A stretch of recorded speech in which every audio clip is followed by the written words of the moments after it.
ધાનેરામાં માનવતા થઈ શરમસાર હોવાનો કિસ્સો સામે આવ્યો। સાસરિયા પક્ષ દ્વારા મૃતદેહને ખાનગી હોસ્પિટલ આગળ રજળતો મુકાયો હતો। દીકરીના સાસરિયાએ ખાનગી હોસ્પિટલ આગળ મૃતદેહ ગાડીમાં છોડીને રફુચક્કર થયા હોવાની ઘટના સામે આવી હતી, જેમાં પિયર પક્ષને ખબર પડતા ઘટના સ્થળે પહોંચીને પોલીસને કરી જાણ। સાસરિયાવાળા માનસિક અને શારીરિક ત્રાસ આપતા હોવાનો આક્ષેપો થયા હતા। ધાનેરા પોલીસે ઘટના સ્થળે પહોંચીને મૃતકની લાશને પીએમ અર્થે લઈ જવામાં આવી હતી। દીકરીના મોત મુદ્દે પિયર પક્ષે ન્યાય માટે પોલીસ સમક્ષ કરી માંગ। ધાનેરા પોલીસે એડીનો ગુનો નોંધી વધુ તપાસ શરૂ કરી હતી। સમગ્ર ઘટનાને લઈને અનેક સવાલો ઉઠ્યા।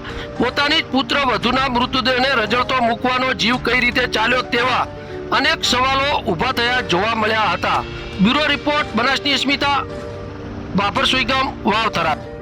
આ દવાખાને લઈને આવ્યા, અમારે કોઈ ખબર નહીં। બરાબર આ જાહેરાત દીધી 10 વાગે ઘરે મેં આવ્યા, બરાબર। હવે અમે તો લાશ તો ભાડી જવાની ગાડી ભાડી છે, બોલાવાળા જ્યાં ગાડી મેલીને ભાગી જાય। હવે કોઈ સમજી આવે કેટલા વાગે ગાડી મૂકીને ભાગી ગયા? એટલે ભાઈ કેટલા વાગે?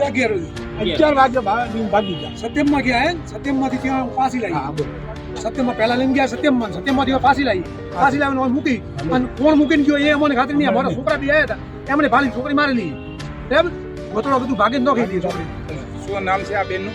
અંતરી નામે અંતરીબેન રખાભાઈ નોંદુડાની થિયારી છે, ગોલા પરણાવેલી છે। ગોલાના બિલ્લુનું નામનો બંધાને એક બિલ્લુનું નામ કલા